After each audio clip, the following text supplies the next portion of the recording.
think we've made a lot of progress on that, and the discussions are going on. Steve, do you want to say a few words as to where we are? Yes, Mr. President. Mark and I have been working very hard over the last 2 weeks with Mitch and Kevin on really what we see as the focus is kids and jobs. The Recovery Act, CARES 4.0. We've spent an unprecedented money. The good news is a lot of the $3 trillion we still have left to put in the economy and put back to work. We're focused on starting with another $1 trillion. We think that will make a big impact. And the focus is, as I said, is really about kids and jobs and vaccines. We're going to make sure that we have a vaccine by the end of the year for emergency use. And the plan is, we just updated the President and the Vice President. They signed off on this. Mark and I will be meeting tomorrow with the Republicans at the lunch to give them a full briefing, and then we will also be reaching out to the Democrats to begin our discussions. But we are committed that by the end of this month, make sure that before the enhanced unemployment insurance expires, that we pass legislation so that we can protect Americans that are unemployed. Now, we've said the #1 issue is we have to fix the technical fix on enhanced unemployment. We're going to make sure that we don't pay people more money to stay home than go to work. We want to make sure that people who can go to work safely can do so. We'll have tax credits that incentivize businesses to bring people back to work. We'll have tax credits for PP&E, for safe work environment, and we're going to have big incentives, money to the states for education, for schools that can open safely and do education. So these are the priorities, as well as liability protection. We want to make sure that frivolous lawsuits don't prevent schools, universities, and businesses from reopening. Okay. Mike? Well, Mr. President, I want to say how much we appreciate the leadership in the House and Senate. Today's conversation is a continuation of your commitment to do whatever it takes to get the American people, American businesses, and communities through this very challenging time. The outbreaks across the Sun Belt are serious, but because of the support that we've had from, frankly, leaders in both political parties in the Congress of the United States, we're meeting this moment with expanded testing, personal protective equipment, and as you said, Mr. President, with the development and distribution of therapeutics and a rapid development of vaccines. That will all continue, but it's important that the Congress come together and provide additional resources for families that have been impacted, businesses that have been impacted. We'll make sure our healthcare workers in our states have the resources that they need, but also, Mr. President, we're going to continue to advance policies that will make it possible for us to open up America again and open up America's schools. And I look forward, I know as you do, in working with the leaders that are gathered here and members of Congress in both political parties to deliver another important element of a recovery package that will keep on working until we bring our country all the way back and reach that day that we someday put this coronavirus in the past. Okay. Mitch, please.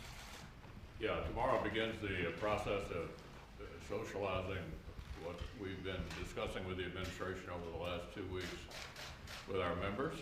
And if you're looking for a theme here, think liability protection for those who've been trying to deal with the pandemic.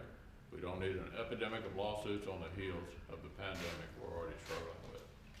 Kids in school, jobs, and healthcare would be the theme of the proposal that we hope to come together and present to our Republicans. And then, as the Secretary of the Treasury indicated, obviously you can't pass the bill in the Senate without the Democrats, and we'll begin to talk to them as well. Kevin? Yes, I mean, just to sum up what we're looking at. If you're sitting at home and you're concerned that you don't have a job, we want to make sure you're able to come back.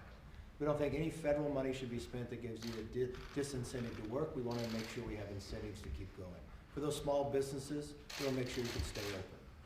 We want to make sure your kids can go back to school, but go back safely, not just for the children, but for the teachers as well. We continue to make strides to make sure we get to a vaccine, that we find a cure for this virus that we did not invite, that came from a foreign land. And I think that's the focus that we have to be a part of.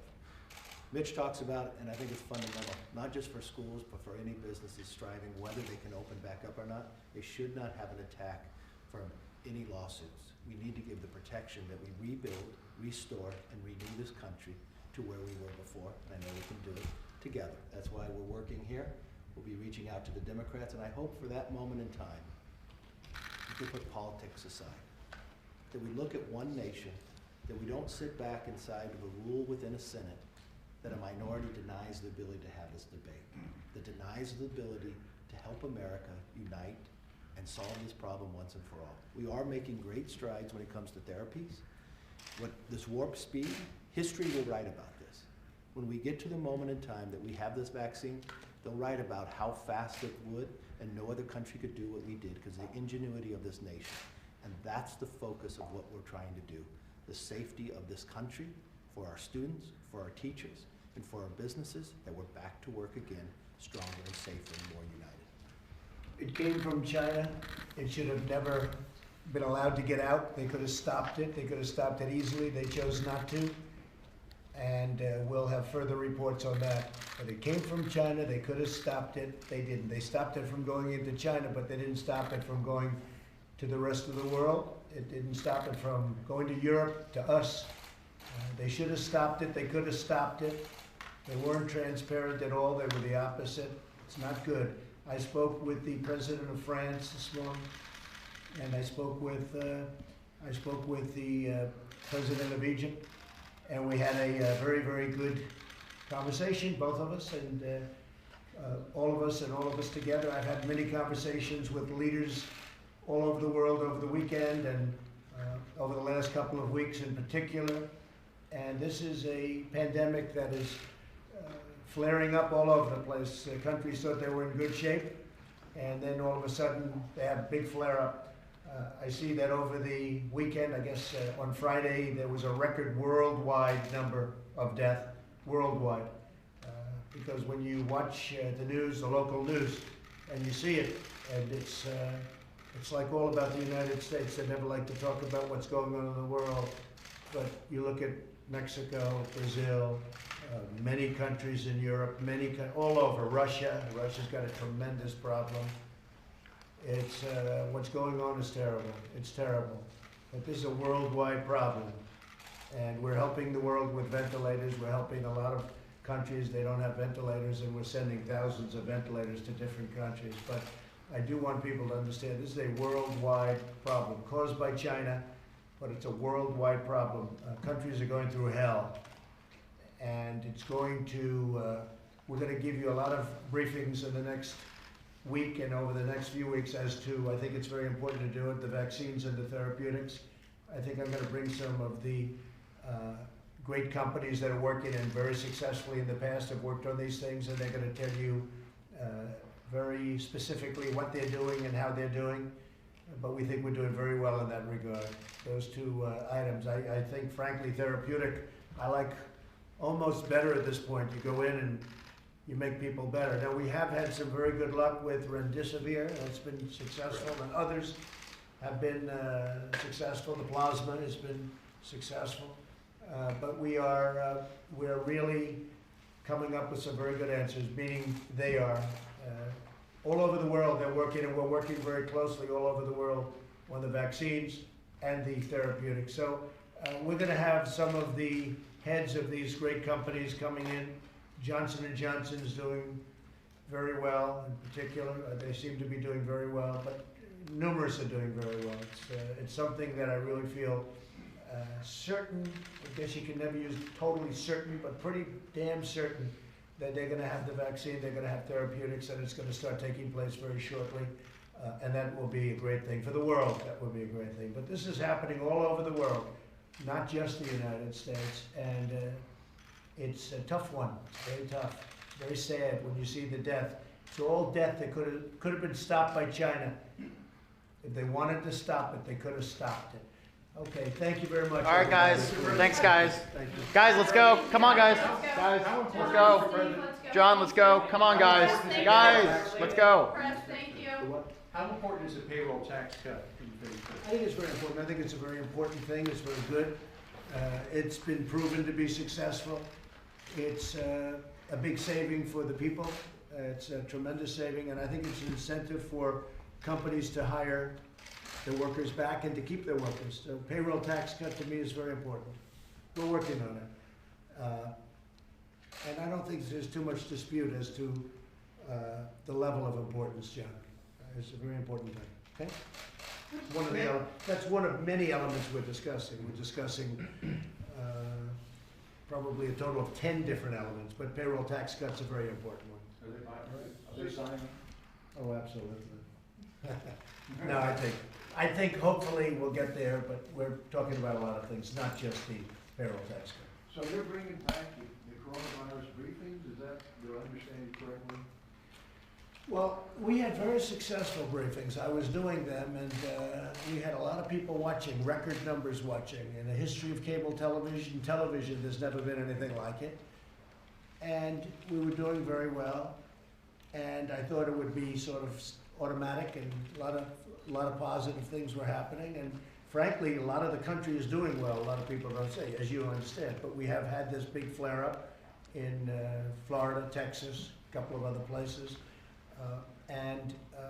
So I think what we're going to do is I'll get involved and we'll start doing briefings, whether it's this afternoon or tomorrow, probably tomorrow, and I'll do briefings. And part of the briefing, I think, much more so than last time, because last time we were nowhere with vaccines or therapeutics. And let's say that ended 6 weeks ago, we'll start them again. And I think it's a great way to get information out to the public as to where we are with the vaccines, with the therapeutics, and generally speaking, where we are. And so I think we'll start that probably starting tomorrow. I'll do it at 5 o'clock like we were doing. We had a good slot. And a lot of people were watching, and that's a good thing. I think that Kaylee will continue hers at 11 o'clock, just like they were. And I'll be discussing the, as I call it, the China virus, the China plague. I'll be discussing it. And I'll also be discussing perhaps some other things. But, you know, we're doing very well in so many different ways. But unfortunately, this is something that's very tough, but we're going to get it solved. And I think we're going to get it solved in numerous ways, but the two best would be vaccines and therapeutics. So we'll be having this. Mr. President, on Portland and other cities that are experiencing violence, Yes. There was a report out this morning that you're considering sending 175 federal troops to these cities to help local law enforcement. Can you fill us in on Well, it that? depends on what your definition of troops is. We're sending law enforcement. Portland was totally out of control. The Democrats, the liberal Democrats running the place, had no idea what they were doing. They were ripping down for 51 days, ripping down that city, destroying the city, looting it. The level of corruption and what was going on there is incredible. And then the governor comes, oh, we don't need any help. How about Chicago? I read the numbers were many people killed over the weekend. We're looking at Chicago too. We're looking at New York. Look at what's going on. All run by Democrats, all run by very liberal Democrats, all run really by radical left. But we can't let this happen to the cities. New York was up 348%, the crime rate. So the governor has to do something about it. And if the governor's not going to do something about it, we'll do something about it. But what's happening in New York, a place I love New York, and look at what's going on over there. The woman who was shot because she said, could you please not light off firecrackers, and they turned around and shot her 8 times and she died? That's not our civilization. That's not about us. And then the police are afraid to do anything. I know New York very well. I know the police very well. New York's finest. And the fact is, they're restricted from doing anything. They can't do anything. So what are you planning to do? Well, I'm going to do something that I can tell you, because we're not going to let New York and Chicago and Philadelphia, Detroit and Baltimore and all of these, Oakland is a mess. We're not going to let this happen in our country. All run by liberal Democrats. So more federal law enforcement to some of these We're going to have more federal law enforcement, that I can tell you. In Portland, they've done a fantastic job. They've been there 3 days, and they really have done a fantastic job in a very short period of time. No problem. They grab them, a lot of people in jail. They're leaders. These are anarchists. These are not protesters. People say protesters. These people are anarchists. These are people that hate our country. And we're not going to let it go forward. And I'll tell you what, the governor and the mayor, and the senators out there, they're afraid of these people. That's the reason they don't want us to help them. They're afraid. I really believe they're actually maybe even physically afraid of these people, because what they're doing is incredible. We didn't just go there. This wasn't like it started right away. We went there after 51 days. We said, we can't let that happen anymore. But these are anarchists.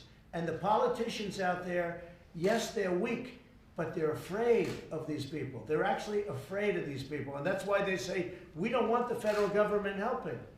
How about Chicago? Would you say they need help after this weekend? Do you know the numbers? Did you hear the numbers? Many, many shot, many, many killed.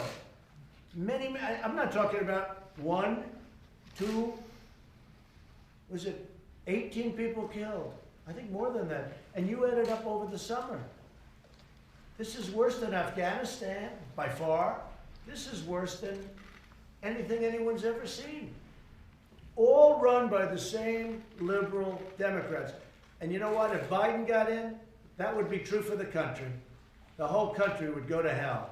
And we're not going to let it go to hell. Thank you very much. All right, guys, let's go, guys. Come on, guys. Hey, let's go. Hey, guys, let's go. Guys, come on, let's go. Steve or not. Steve, come on. Guys, let's go. Let's go, guys.